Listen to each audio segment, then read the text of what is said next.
For years, the National Institutes of Health have been working with doctors to treat patients who've had chronic burn wounds more than a year old with bone marrow stem cells. In clinical studies, some patients saw rebuilding of skin tissues, recovering of pigment, and were also saved from amputation.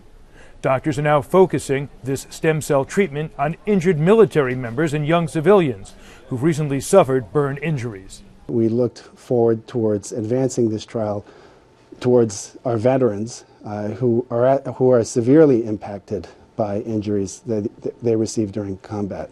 And we created a trial that would address that need. That trial was supported by the Department of Defense from the start. Doctors say adult stem cells from bone marrow, which is not embryonic, donated by young, healthy donors, can be applied to burns topically or through injection. The approach has multiple levels. One, it'll stop that inflammatory process and stop the progression of the burn injury.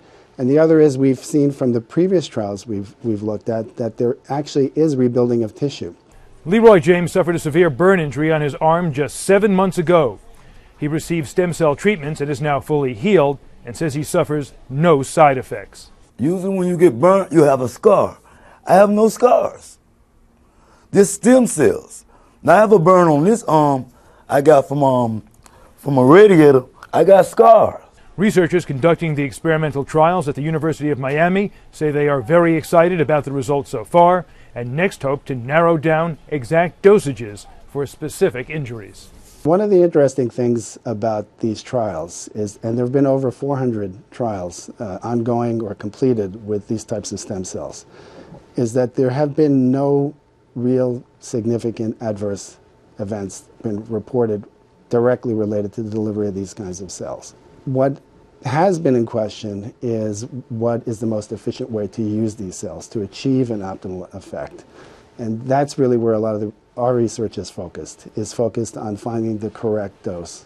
Doctors say there are no health risks donating bone marrow, and they encourage healthy people to help treat dozens of patients. To find out more on stem cells for burn injuries, go to clinicaltrials.gov. In New York, David Lee Miller, Fox News.